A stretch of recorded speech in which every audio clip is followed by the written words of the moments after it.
A real pleasure to welcome you all here. Also, this program is being, or this presentation is being shared on Facebook Live. It is being recorded, so the people who can't make it live will be able to join later. It is a wonderful pleasure and a real excitement to share this second meeting of the Gitananda Nada Yoga Satsanga with our really beloved Yogacharya Bharata Bill Francis Berry. Namaste, Bharata ji. Namaste. So, words will never be enough, as you can imagine, to describe the quality of sadhana of Yogacharya Bharata ji. I am going to read the bio just as an introduction, especially for those who will be seeing this presentation outside of our Sangha, so that they know where to find also Bharata ji. And here's our beloved Dr. Nanda, who just joined us. I'm so happy. So 1 second, please.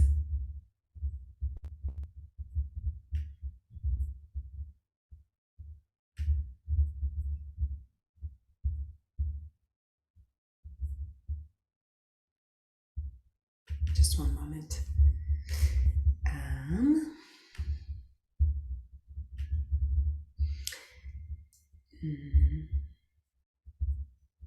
There we go. Okay.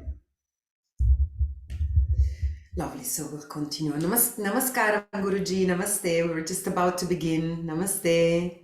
Namaste, Namaskaram. So happy to be with you today and to listen to my dear Yogacharya Bharata. So looking forward to this session.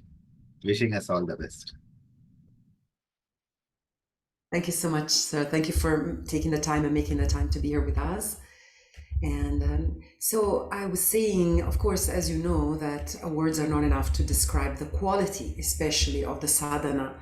Bharataji was able to send me a very succinct bio, which is the dream of any organizer, but the quantity does not reflect on the quality, and the quality cannot be described by words.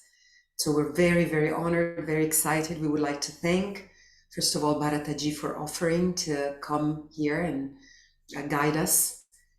And also thank Bharataji for being such an integral part in the creation of our Nada Yoga book.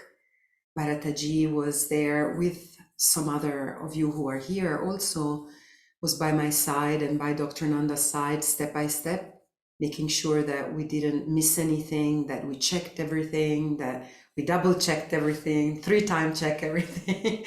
And all of this always with a smile, with an amazing capacity to reply in just a short period of time. And it was just really, really remarkable. And it showed me, first of all, the quality of the sadhana. So it was truly a skill in action, and that's why we're so excited to have you here, Bharataji. Thank you so much. So just a quick introduction, as I said. Yogacharya Bharata Bill Francis Berry is a yoga teacher in the Gitananda Yoga tradition and a devoted student of Yogacharya Dr. Ananda Balayogi Bhavanani of the Ananda Ashram in Puducherry, India. He is a priest in the lineage of Sadguru Sant Keshavadas of Bengaluru, India, and Namadeva Acharya and Satyabhama Ashley-Farrand. A 50-plus year yoga practitioner, Bharata's background also includes thousands of hours of classroom and ashram yoga training, 4 university degrees, and 10 years as Dartmouth College's Director of Management Information System until his retirement in 2002.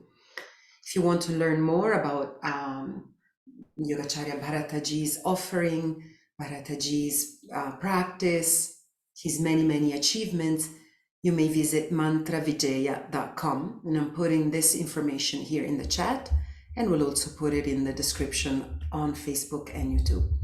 So Bharataji, without further hesitation, I will allow you to share with us your wonderful presentation. Thank you so much. Thank you, sir, also for being here, Dr. Ananda, sir.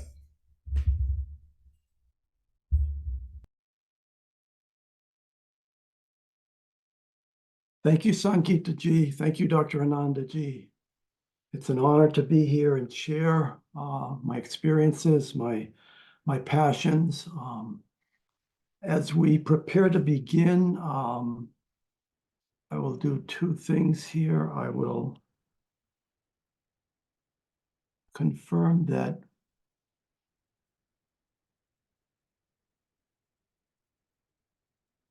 I'm testing my slide share to make sure that I can. Yes, this properly. works great on our end, sir. Okay. See it, yes. Before we begin, I'd like to invoke the Guru Parampara. Om Tat Paramparaya Vidmahe Jnanalingeshwaraya Dhimahi Tano Guru Prachodayate Om Yoga Maharishi Dr. Swami Gitananda Giri Guru Maharaj Ki Jai Om Puduvai Kalaimamani Puduvai Shakti Yogacharini Amaji Minakshi Devi Bhavanani Guru Mata Ki Jai Om Shri Guru Bhyo Namaha Hari Om.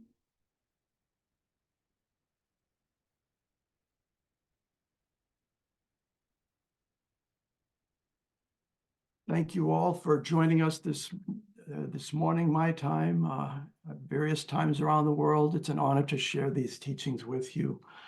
I will begin by just highlighting this outline of our presentation on mantra sadhana, the building of successful practice. We want to walk through the highlights here. We'll be touching upon the context for our practice. I want to introduce some examples right up at the start of some basic daily mantra sadhanas, some inspiration, various components of a successful practice, highlighting different forms of mantra practice, types of disciplines, etc.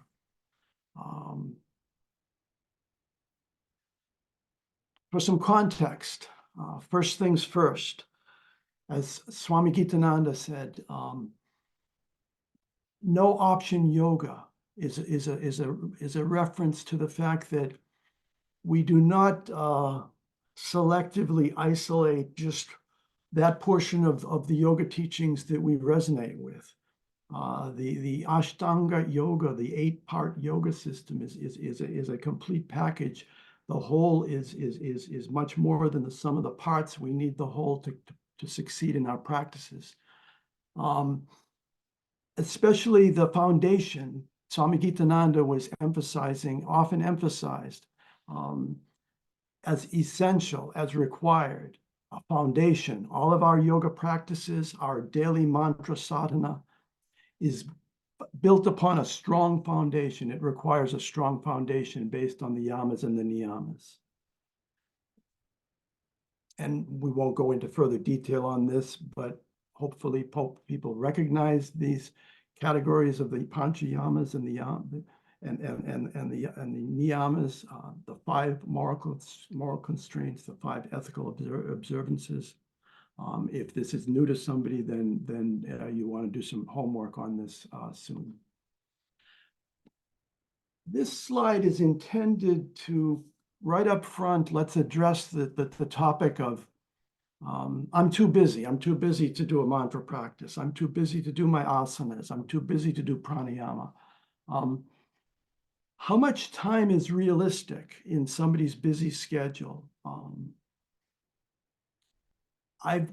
In recent years, I've been blessed with more time in my schedule, so I can do a multi-hour practice in the morning and in the evening. But I have very clear memories of the times when my life was extremely busy with obligations of 50 plus hours of a work week, long commute, responsibilities towards family. Our schedules are eaten up by many essentials, many obligations. So a key point here is, what level of priority can you make in your schedule to fit in 15 minutes once a day, or 20 minutes once a day, or perhaps 20 minutes in the morning before you get started in your busy day, and another 15 minutes late in the evening to settle in and to tune into those higher priorities that you have in your life in terms of spiritual growth. So these examples, just considering, especially if anybody has had trouble in the past establishing a daily practice of mantra, looking at, for example, in the Gitananda tradition, there are wonderful resources. And for example, the teachings on the 7 Gayatri mantras for the chakras. One simple practice would be to chant each of those 7 Gayatri mantras 3 times each in ascending order. How long is that going to take? 2 minutes, 3 minutes? And if we begin it with a minute or two of some rhythmic breathing and some eyes closed silence, we can tune in and prepare ourselves for that several minute practice of the Gayatri, of the 7 Gayatris for the mantras for the chakras. Second example. Somebody may say, well, that's interesting, but I'm all about Shiva. I want more Shiva in my life. Om Namah Shivaya. Do your minute or so of centering, some slow rhythmic breathing, and then begin chanting 108 times. And we'll describe the point about 108 times a little bit later, and the counting tools such as a mala. Om Namah Shivaya, powerful mantra, foundational mantra of many traditions. This mantra can, by itself, this mantra can be transformative.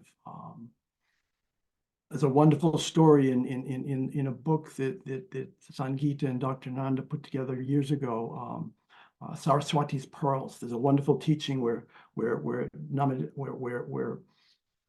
Dr. Ananda shares his experience with a patient who was having severe high-risk health issues with his heart.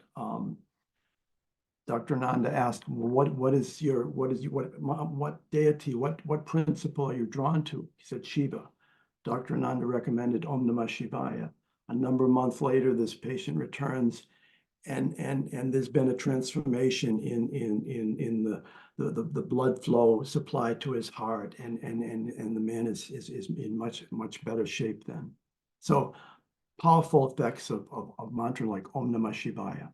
How long will it take to chant 108 times? Several minutes. Example number 3, combining those two. Chanting the 7 Gayatri mantras for the chakras, followed by Om Namah Shivaya 108 times, or a smaller number of times if that's better in your schedule. So I highlight these because it raises the question again of what level of priority can you make in your life that allows you to have enough time to do a basic practice. So that the proposal here is to experiment. Decide, okay, for the next week, I'm going to do this practice, and then see how it goes. If it's easy, and then you can build from there and adjust as needed. Some inspiration for our mantra yoga sadhana. And this is taken from Dr. Ananda's commentary on the Yoga Darshan, the Yoga Sutra of Patanjali. Most importantly, mantras are the means to tune into very powerful vibrations that can raise levels of consciousness. They are potent tools of the mind, man referring to mana or mind, and tra referring to tool. When applied properly, they can bring about miraculous results.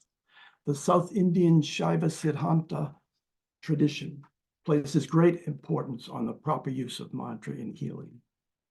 And this is a very, perhaps a little bit esoteric, but a very inspiring statement from Swami Gitananda. Mantras, he said, were articulate sounds which unite the subconsciousness, the consciousness, and the superconsciousness. Very nice. Components of building a successful mantra discipline. Combining the power of mind, sankalpa, and mantra. Dr. Ananda has pointed out many times, one of the greatest superpowers of the human being is the power of choice. This is where our mind comes in. We decide we are going to do this practice because this is going to help our spiritual growth. It's going to help our growth in all aspects of life to do a daily mantra practice. The sankalpa. The sankalpa is that intention, the reason for performing the mantra. Now, it's not a casual intention. Sankalpa is a deep inner resolve. It's a strongly felt, with clarity and emphasis. It's the reason why we are doing our spiritual practice. We want to set a sankalpa for all of our yogic practices, including our mantra discipline. The mantras are very powerful. The sankalpa focuses that power on the outcome that we seek. Making a commitment. Some people will say, oh, I'll make the commitment to my teacher, my guru. That's beautiful. I propose another consideration on making a commitment.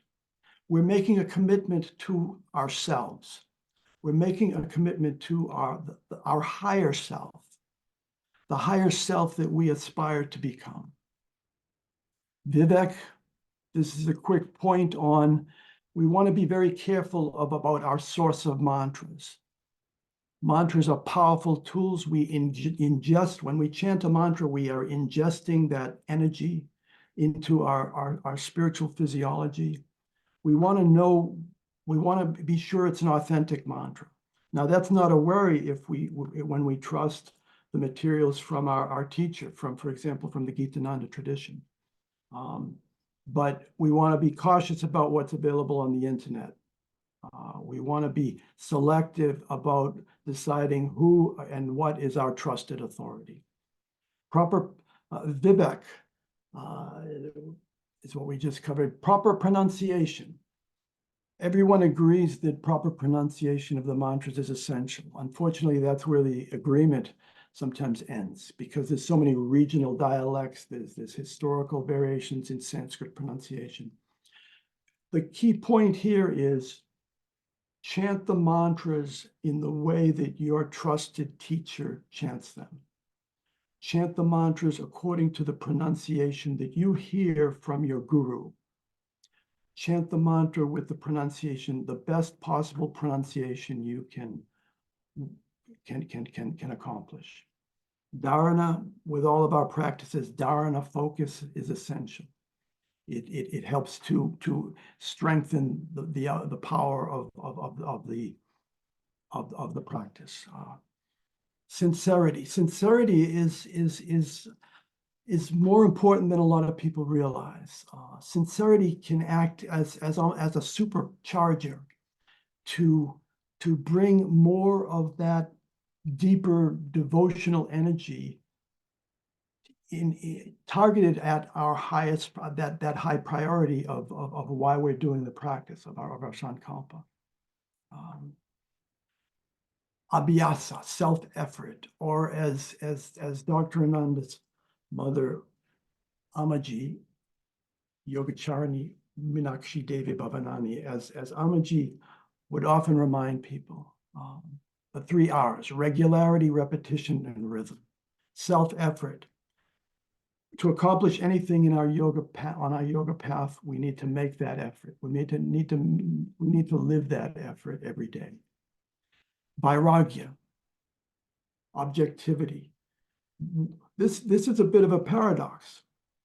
We need to do our best. We need to try our best to do the practice properly, to stay with it on a regular basis. And then we let go, we trust. Do your best and leave the rest. Leave the rest to who? Leave the rest to the divine forces that you have called into your life through your mantra practice. Highlighting one more definition of sankalpa, and this comes from a wonderful book recently published by our dear Sangeeta and Dr. Ananda, the Nada Yoga, the vibratory essence of the yoga of sound. Sankalpa, what is our intention when invoking and evoking a mantra? Is it to be the best version of ourselves? Is it to make the world a better place, or to be a comfort and support to others? If so, then our mantra will be powerful. If our intention is based on greed or jealousy, then no matter how great our pronunciation is, the mantra's power will not be activated properly. So, as I said a few moments ago, the Sankalpa helps to focus the energies invoked by the mantra on the outcome that we seek. Forms of mantra practice. Our focus, for most of us, our focus is on the Vaikari japa. Japa being another name for mantra practice. Vaikari, vocal, chanting of the mantra. For many of us, our priority is on the vocal or the manasika, the silent approach. Manasika japa, silent, is fully eternal, mental repetition of the mantra with absolutely no movement of the lips or tongue. The lips or tongue and the mouth remain totally relaxed and motionless. And since many of us are less familiar with it, I'll highlight the Likita japa, the written practice of mantra. This was, and this is a practice whereby during silence, in a reverential space, maintaining a silent period while the practice is being done, there's a focused, handwritten effort to write the mantra over and over again. Some practices will be to fill a whole page in a notebook each day with the written Likita japa. This was highly recommended as a practice by Swami Gitananda. One of my great teachers, Sadguru Sant Keshavadas, also emphasized the value of the Likita japa. The great Shivananda of Rishikesh made great emphasis on the Likita japa as the written practice of mantra repetition. Performing our daily practice. When should we perform our daily practice? Well, for people that are very busy, it comes to carving out the question of when can I carve out that devoted time of 20 minutes, perhaps 25 minutes. Those that have more time in their schedules, a longer amount. What is the minimum? What is the amount, the quantity of time that you can confidently devote on a sustained daily practice basis? Early in the morning, there are traditions that emphasize reasons for early in the morning before sunrise is very powerful. Evening time, for me, I've always been able to do some practice early in the morning, some late at night. For some people, they can do a practice late at night and it can be calming and soothing and help them sleep. But we have to be careful because for other people, the late evening practice can energize them in such a way that they might have trouble sleeping. Ideally, we would choose a time for our daily practice. A consistent time and location provides valuable benefits. When that's not possible, the priority is do the practice every day. If you always do it in a certain time in the day and you can't do it that day, make sure you can find another time that you can do the practice. Where do we do the practice? And I'm referring to primarily here seated, eyes closed mantra practice. We want to do it in a quiet, private place where we won't be disturbed by the telephone, by our cat, by somebody knocking at the door. A clean space. There's a great teaching in the Bhagavad Gita about where to do your practice, and the cleanliness is part of the point about a calm space that's dedicated for this important practice, this important part of your day. During sunrise, we would face the east. At other times, we face the north. Why do we do this? Because there's an energetic radiation coming to us at those times of day from those directions that we can, that will enhance and help further empower our practice. Other locations depends on what's practical. And this will vary with each person, but I think people get the point that if somebody's in a really fast-track schedule and they couldn't do the practice at home, can they do it seated in their car in the parking lot before they go into the office? Well, if that's the only option you have for chanting the mantra that day, then that's better than not doing it. Types of disciplines. A 21-day daily practice, a 40-day, the common teachings of a 40-day practice as being especially powerful, and 120 days is 3 times 40. One teacher I remember saying, you do the 40-day practice, the first 40 days you're learning the practice. The next 40 days you're perfecting the practice. The third set of 40 days, you're enjoying greater potency of the practice. Now, is your practice a single mantra, or are there multiple mantras sequenced into one discipline? This will vary with individuals. If somebody is just starting out with mantras, it can be recommended to select one mantra. If it's helpful with guidance from your teacher, and then spend some time, do a full practice for 21 days or for 40 days with that one mantra to gain experience. If a beginner starts with 3 different mantras, one down, and suppose everything goes well, and everything goes extremely well, you don't know which of those 3 mantras maybe is the most potent one. So if you start gradually and build up, then you can discern which mantra is resonating more deeply, which mantra seems to be having a greater effect in your life. Number of repetitions of the mantra. In the Gitananda tradition, we recommend we chant the mantra 3 times or 9 times or in multiples of 9. For example, 108 is a multiple of 9. A quarter mala. A mala is a counting tool.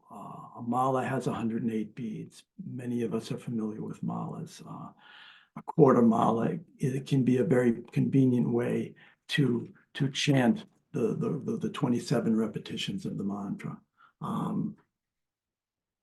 A quarter mala sometimes can be useful in doing the count of a pranayama practice that we want to practice for 100 or for 27 rounds or for other multiples of 9.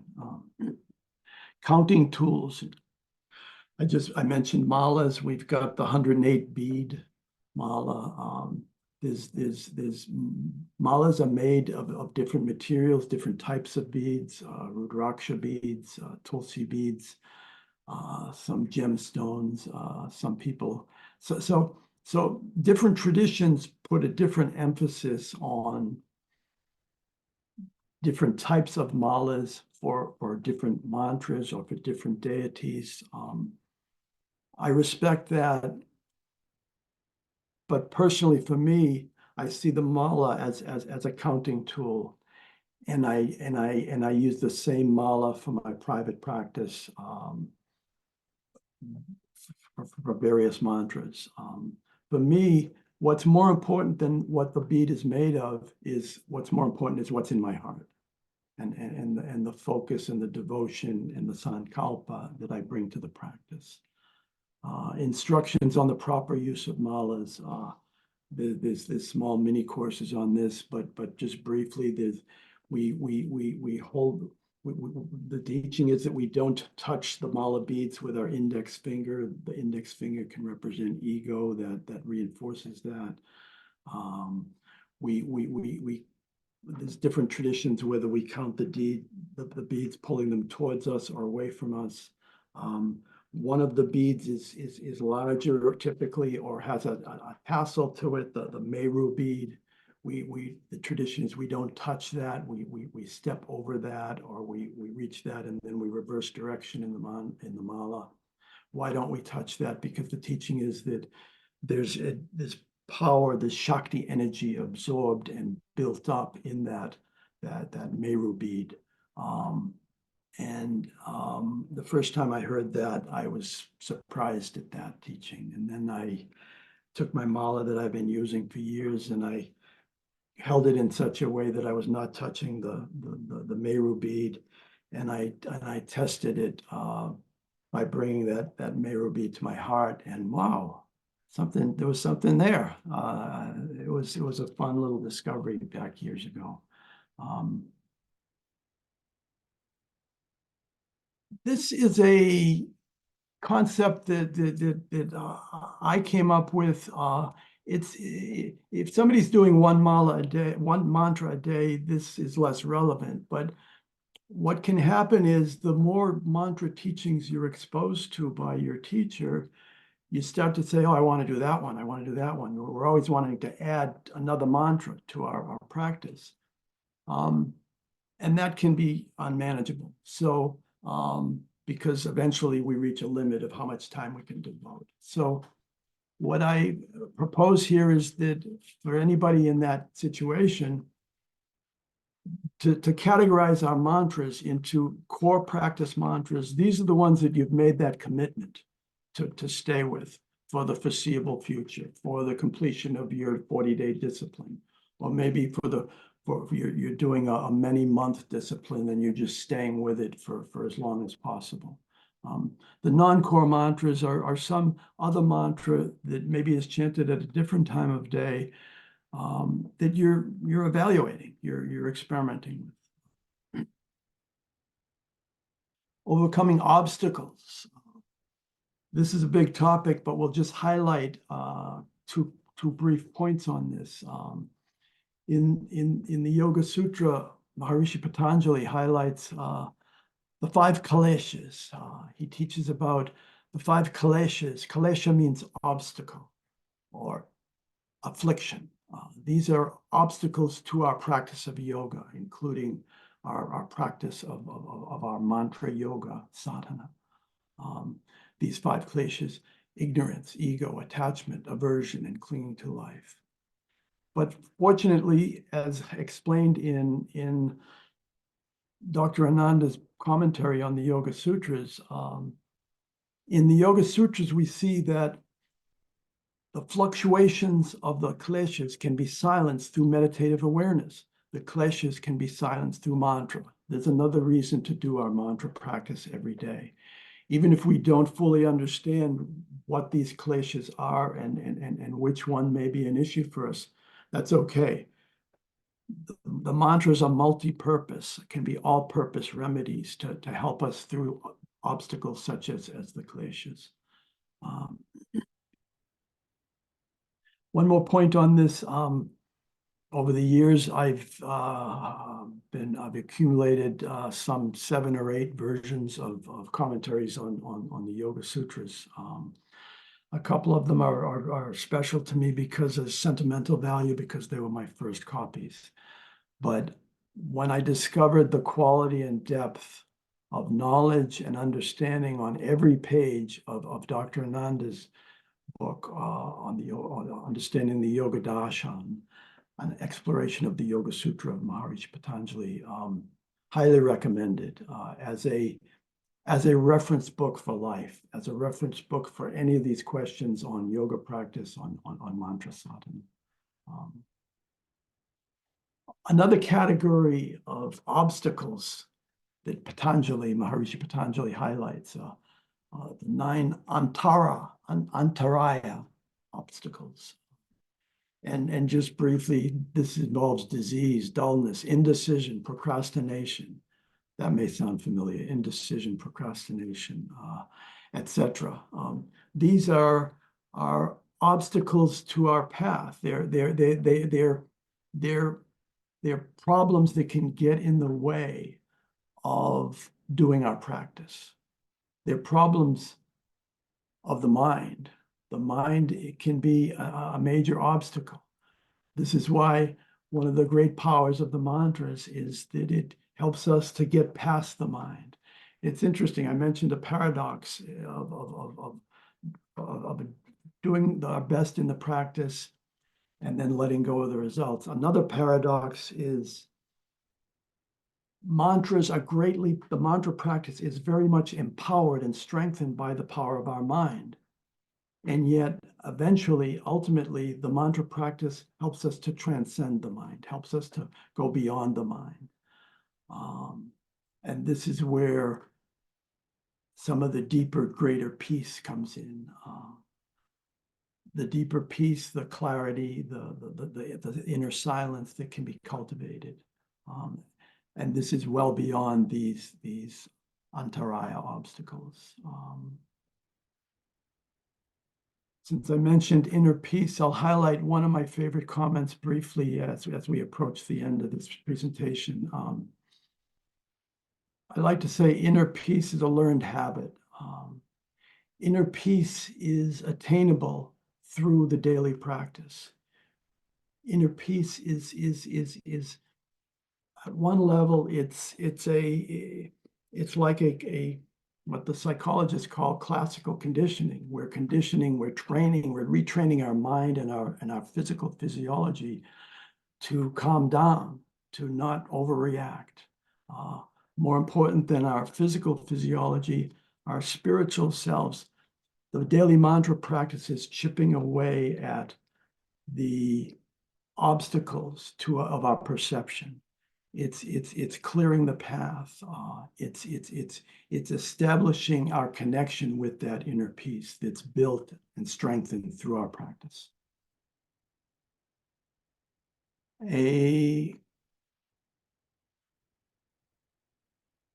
Highlighting one of the remedies of the antaraya obstacles, as explained by Dr. Ananda.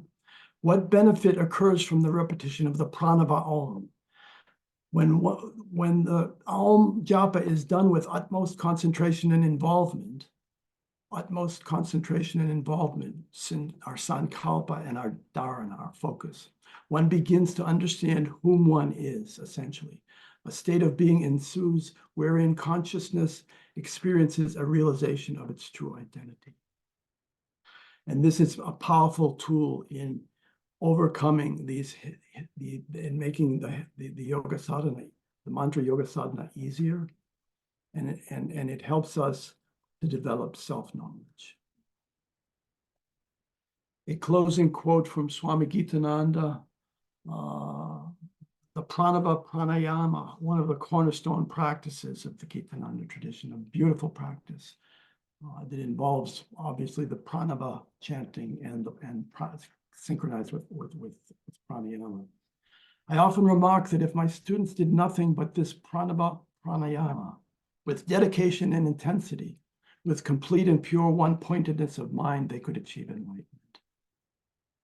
So as I complete this presentation, I will hold this on the screen for a moment so that it's picked up by the recording, because people can go back and look at this. There's a lot of wonderful resources available on Dr. Ananda's yoga website, on YouTube videos, in the books written, etc. So with that, I believe we'll have time for some questions. And so I will end my slide share. And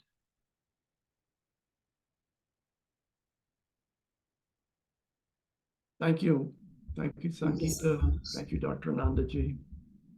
Thank you so much, Bharataji. This is so helpful and so inspiring, and truly it is a great blessing. Oh, sir.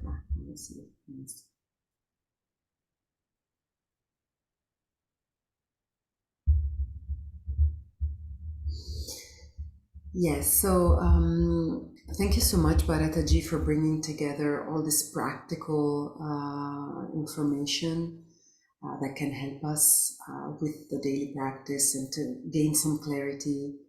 And we invite everyone to have a look at this presentation again and again. It will be shared with you by email.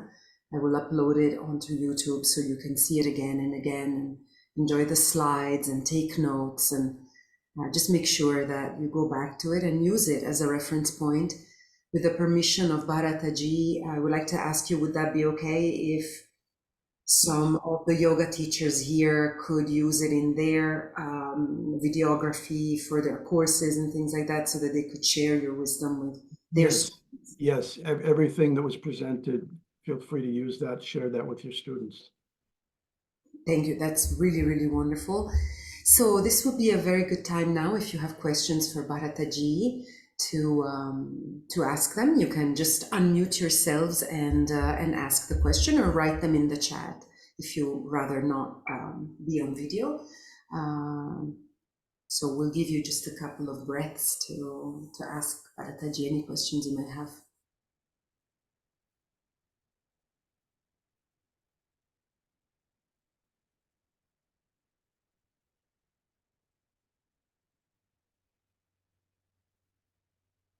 Yes, Liz. Namaste, everybody. Thank you so much, Bill. That was an amazing, amazing presentation. I just have one question around doing a seated practice in a quiet space. And I just wondered if there was any value in incorporating a mantra sadhana into an asana practice. So perhaps if you were doing a more focused, concentrated asana practice with longer holds, whether incorporating a mantra sadhana into that would be as beneficial as if you were just performing the mantra by itself. Thank you, Liz. That's a wonderful question. I would propose that including a mantra at key points during the yoga asanas, in some cases can strengthen and add value to the asana practice. And for example, there's traditions that will add to the sun salutation practice is a common example. However, it's not as effective. The outcome is different. It's a different level of effect than seated, eyes closed in a quiet space without movement. For example, in some traditions, there's an even stronger emphasis on seated without movement.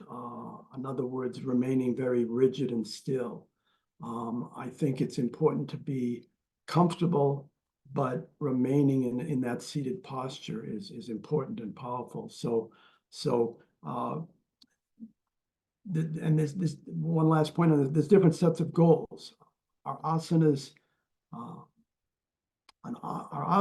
ultimately are intended to bring a state of not pose, but poise to our mind, a sense of calmness and stillness to our mind. So ultimately, there's a commonality there, and yet for many of us, we're too focused on the physicality of the posture that I think we can gain more by having two separate dedicated times for the asana and the mantra practice. Thank you. Thank you. That's very helpful. Thank you.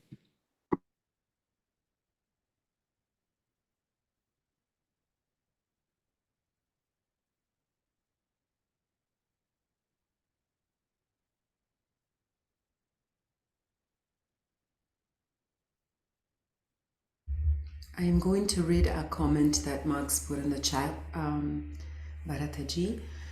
Bharata, it is difficult to get books mailed into Mexico, so I don't have the Nada Yoga book. Is this the source of the Chakra Gayatris, or do you have any additional source I can access? So I can answer that, but also it's a question for you, so I thought you could answer it, sir. in the wonderful resources of the Nada Yoga class course that Sangeeta and Dr. Ananda have led, there's a wonderful handout in that class, which has the Gayatris for the chakras. There's also there's also ebooks.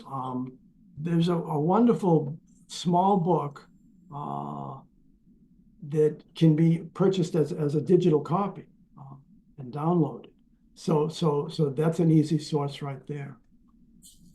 And it's possible that Sangeeta may have some other advice on the access to getting a book sent to Mexico. Yes, actually, this has to perhaps been done through either Singing Dragon or any local distributor. Singing Dragon has distribution, but also there are other distributors that work. I'm not going to mention them to sponsor them, but there are several distributors that can make you the book available on Kindle. There's an ebook version. But I also will put here in the chat the website that Bharataji was mentioning to get the book of Dr. Nanda's Chakras, where those Gayatri mantras are there. So I'll just put in the chat both our book, the Nada Yoga link that you can then find in the...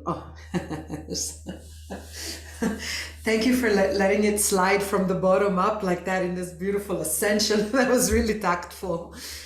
So yes, I'll put it in the chat for sure, Max, for sure. Thank you. And I do have the chakra book, so that's a good start, but I really want to get the Nada Yoga book. So that's wonderful to know I can access it on Kindle. Yes, you can. Yes, so yes, exactly.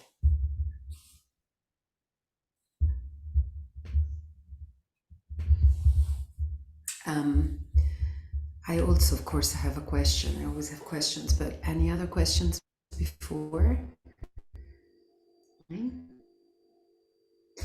So I do have a question because in the challenges to the sadhana, you very beautifully shared what Patanjali mentions about the obstacles to the sadhana.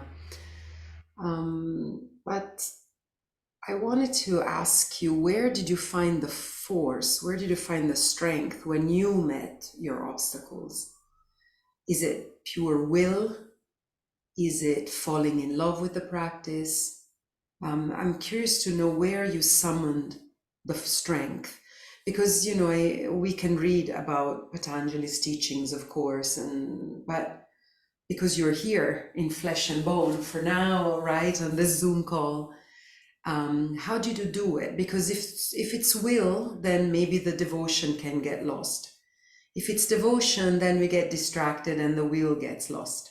I'm very curious, practically speaking, about the force, the strength, that force that move you so that in time you were able to build this practice. Because when people ask me, they know I need to carve out this time, and I do actually have the time, but then something happens where that strength isn't summoned. People can't find it.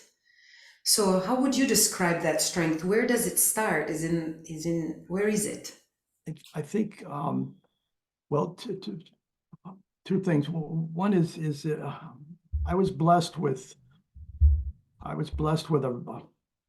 resonated with the concept of daily meditation. I just loved it as soon as I started it when I was 19 years old or 18 years old when I had my first yoga book.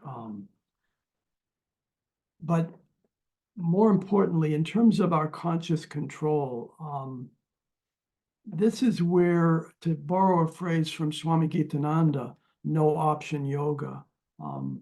One of the things I learned in my practice of physical exercise, if I say I'm going to do the exercise every other day or 3 times a week, then there's always a day I don't have to do it. If I remove that option by saying I'm going to do the exercise every day, I'm going to do the yoga mantra meditation every day, then no option. I have removed that option for myself.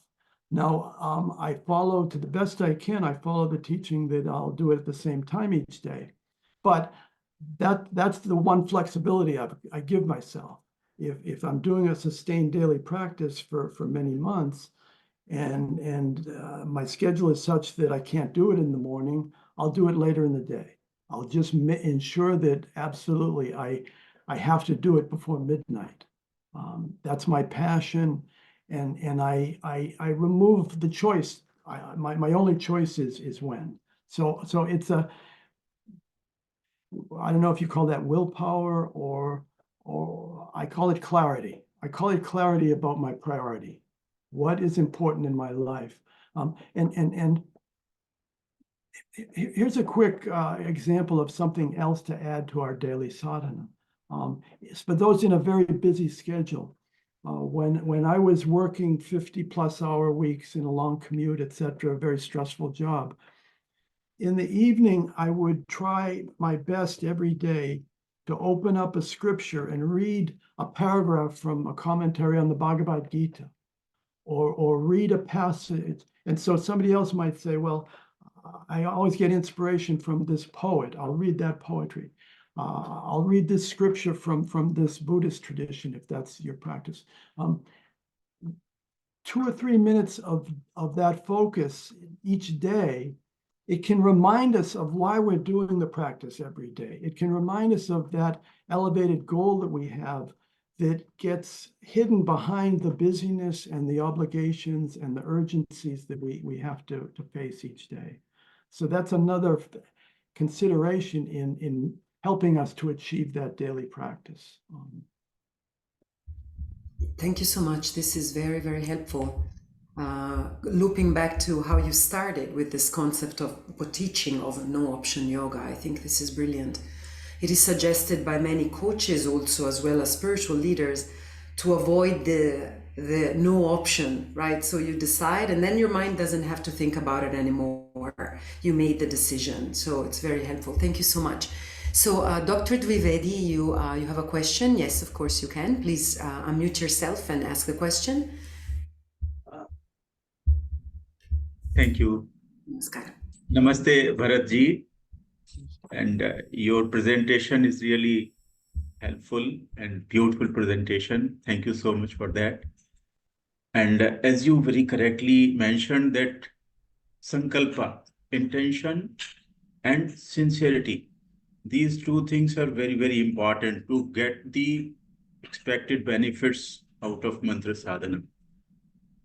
So I wish to know, in case I don't have a very clear sankalpa or sincerity, can I still continue with mantra sadhana with an expectation that my sankalpa and sincerity will be improved upon through mantra sadhana?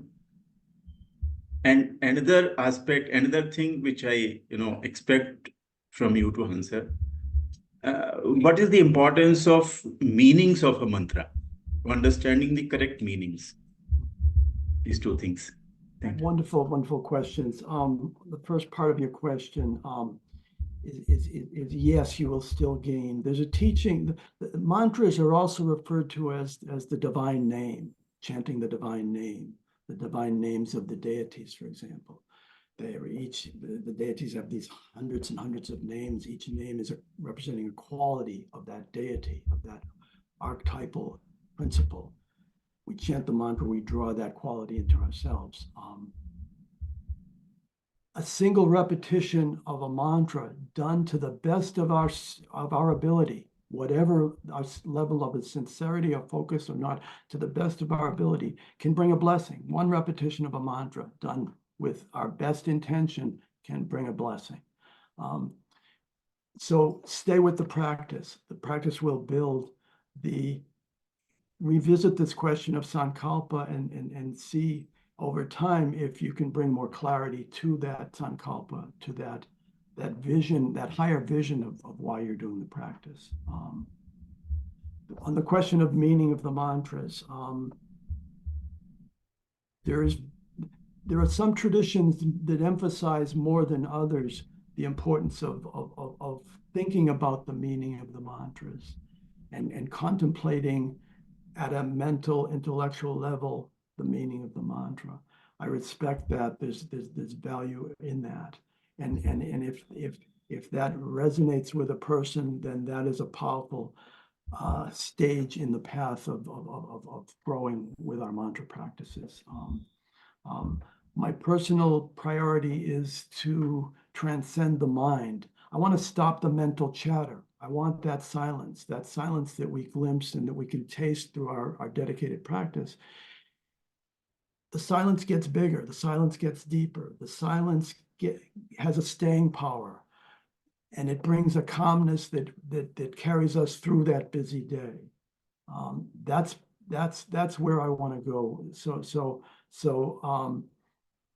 other times of day, I think, are important for study and intellectual analysis of the meaning of the scriptures and the meaning of the mantras. But for me, I like to transcend that. There's other perspectives on this, and certainly perhaps Sangeeta or Dr. Ananda would have some points on this that would be key. Thank you for the questions. Wonderful. Thank you so much, sir, for answering it very nicely. Thank you. Thank you. Thank you so much. And we do have a question from Balananda Joyce, who has had left the room but is now back. So let me just make sure. Okay, I'll ask the question, and then Balananda is actually connecting back. Perhaps was okay. So is there a different effect with singing a mantra, as in Deva Premal, and chanting a mantra, as we do in the Parampara, and speaking a mantra? So Balananda is trying to connect, trying to enter the room, but yes, this is the question, Bharataji. Thank you. It's a wonderful question. After I answer this question, I'll ask Sangeeta to add to it, because she's got a lot of expertise in this area. My priority and what I encourage people is chant the mantra to the best of your ability, the way that you hear your guru, your trusted mantra teacher pronouncing the mantra. That is the absolute priority for me. Chant the mantra the way it's taught by the tradition, by the guru, by the lineage. That is mantra practice. Mantra music has become very popular. And Deva Premal, her beautiful voice is very, very soothing, very powerful. She brings great reverence and devotion to the mantra practices. The two cautions on this: listening to a great person chanting the mantras, singing the mantras is nice, it's soothing, it's comfortable. That's not a mantra practice in my book. That's not a sadhana. It brings value. It can bring value and good energy into your home. But the other one important caution on this is our beloved musicians are artists. Artists have artistic license. They take artistic license. And so a major caution here is when someone with a beautiful voice or a kirtan leader changes the mantra, it's no longer a mantra practice. That's rooted in the tradition of the ancient rishis, the original seers of the mantra. So perhaps Sangeeta, she would have any comments to add to that.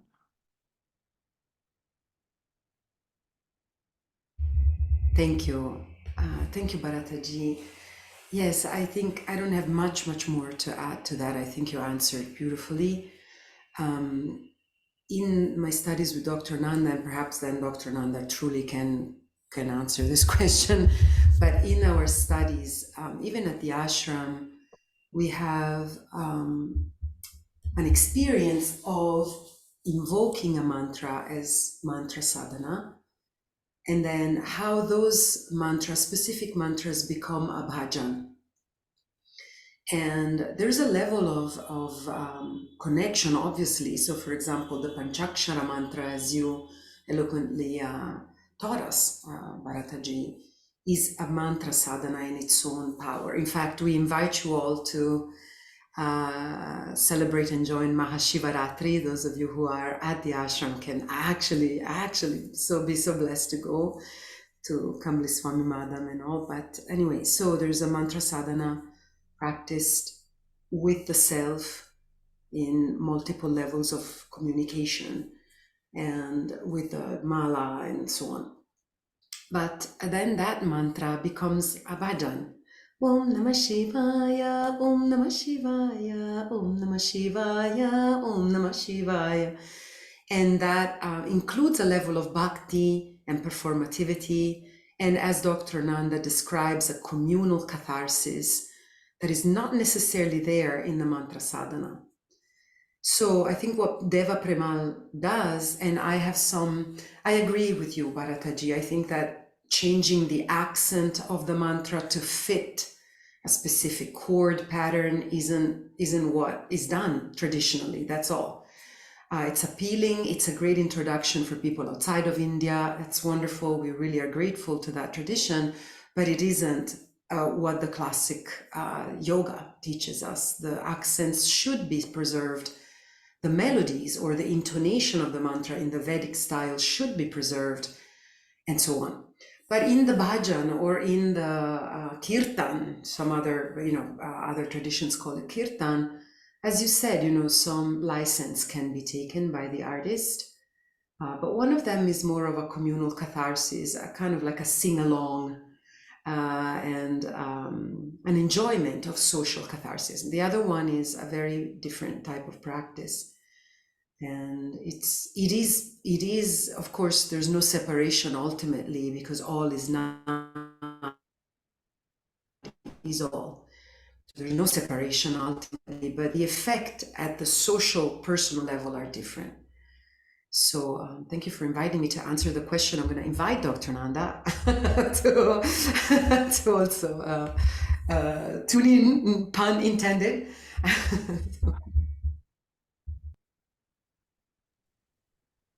Thank you so much, and thank you, dear Bharataji. What a beautiful satsang, a very beautiful satsang where we have all come together seeking the higher truth, the higher reality. And again, the importance of living the teachings.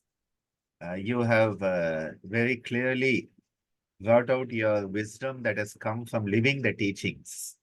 So this is not reading some textbook or reading, some Wikipedia updates.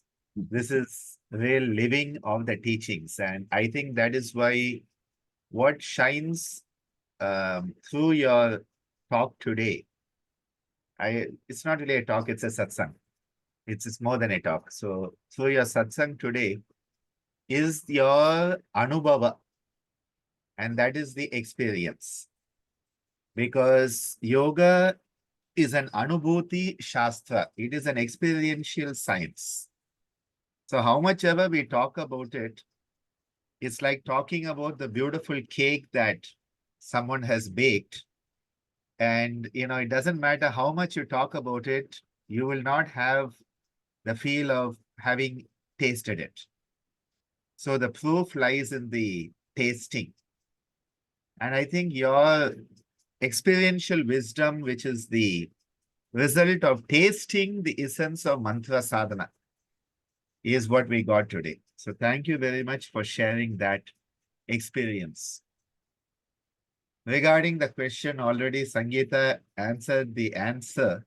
She answered the answer I was contemplating to answer. So she jumped the gun on that one. Because this was part of our discussion when we were writing our book about, when does a mantra stop being a mantra? And does a mantra ever stop being a mantra? These are questions to be contemplated, not an answer, but contemplated. Because in modern times, so many very talented musicians, very talented artists, they're phenomenal, have got interested in Sanskrita, mantras, Hindu chants, Eastern literature. Some of them very sincerely interested, some of them for the sake of novelty, some of them just so that they can tick another box in their list of things done, been there, done that.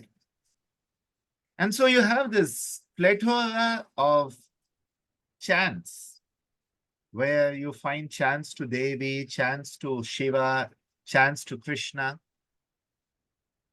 And I welcome that from the point of view of creating a better atmosphere for society. So I feel that such chants, when played in public spaces, played in concerts, played at home, creates a nice ambience. It's nice for the ambience to create a healthy atmosphere, soundscape, a healthy soundscape where you negate the negativities. In the background, you can hear Devasena ringing the bell for her puja. In case you didn't know what that is, it's her ringing her bell for the puja. Now she's making it louder that I said it. Why do we ring a bell in the puja? Why do we often use the conch in puja? Why do we hit these big cymbals in puja? Why do we have the pipes and the big drums in puja? Is to create a certain atmosphere that subdues the negative aspects of the soundscape. So I believe that what these artists are doing may be useful from that point of view. But as Bharata ji said, listening to someone sing a melody based on a mantra is not mantra sadhana. It's like many years ago, my roommate in medical school, who despite being with me 5 years, never had an interest in yoga. And suddenly one day, many years later, calls me up and says, Ananda, I have started practicing yoga. I am doing yoga. And I was like, wow, seriously, I could never think this guy would ever have interest in yoga. And he said, yes, I have bought the DVD Shilpa Shetty Yoga and I'm watching it daily.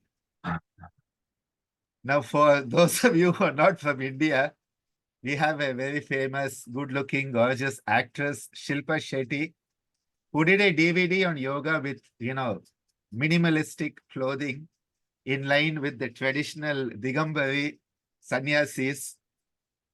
So she put out this DVD. This guy was watching her video and saying he is doing yoga now.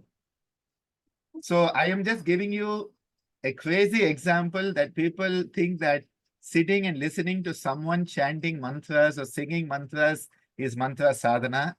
It is as bad as saying I'm doing yoga when you are watching Shilpa Shetty in her minimalistic clothing do whatever looks like yogasana. Mantra has to be a tool. It is a tool of the mind, which means that it has to be mindful. And as Bharata ji said, you have to first go through it, through the mind, with the mind to transcend the mind. It was a beautiful one. You go through it. Yes, it is using the mindfulness. It is using a lot of contemplation. It is using a lot of sankalpa. It is using a lot of, devotion, dedication. But then finally, what is the goal of mantra sadhana is to go beyond the mind. And I think this is why we need to remember sadhana is not something someone can do for you. Sadhana is something that only you can do for yourself. Even if someone loves you, they cannot do it for you. It's like, can you eat for somebody else? Can you sleep for somebody else? So if you cannot sleep for somebody else, or I will sleep 10 hours and you get the benefit and you don't sleep, I will eat all 3 meals so that you don't have to eat. It doesn't happen. Sadhana is like that. And that is why it is so important that we have to put in our own self-effort. And remember, self-effort is the currency of spiritual growth. And that is why self-effort. So thank you so much, Bharata ji. It is a bit embarrassing when I hear myself quoted so often by you. Very embarrassing. At the same time, it reminds me that Ananda is not the source. Ananda is only the vehicle. I'm only the mouthpiece of the parampara. The teachings belong to the gurus. And it just happens that I have access to Zoom. And so they pass on the teachings through me. That's all. So in that way, I like it. And thank you for your dedication. I think this is what shines forth. And ever since I first met Bharata in Montreal, along with Muggs at a small weekend retreat that Aishwarya and Radu had organized before I went down to Kripalu, I think this has been a relationship that has grown leaps and bounds in the spirit of a yoga family. So thank you, Bharata, and thank you, Sangeeta, for having this idea of keeping the flock together by having us meet, share. So wonderful to learn from each other, because as the Dasa Sloki reminds us, there's no teacher, there's no taught. It's all beyond that. And so when we can be together and learn from each other, I think we all grow in spirit so beautifully. So thank you, Sangeeta, for manifesting this. Thank you, everyone, for being part of it. Thank you, Dr. Ananda ji. Thank you, Bharata ji. We will be sharing more of this by email, on the social medias, and so on. And we'll let you know what our next appointment is. Of course, we have the Vibhuti Pada course beginning next Thursday with Dr. Nanda. So if you're interested in learning more, or if you don't receive my emails for some strange reason, let me know so we can share this information with you, and you may share it with other people. It's a very special course that Dr. Nanda received invitation from some of us to offer, and he kindly accepted. So your support and participation is very important, because the Sanga itself asked for it. So we would like the Sangha to participate. So thank you all so much again, sir. Blessings, Bharata ji. Again, so much gratitude for everything you are and everything you share. Until Thank you, Sangeeta. Thank you for all your dedicated work for many, many years, helping develop these resources and providing leadership and quality to these teachings. Thank you. Thank you so much. Okay, everyone. Thank you. We'll see you soon. Thank you so much. Ciao, ciao.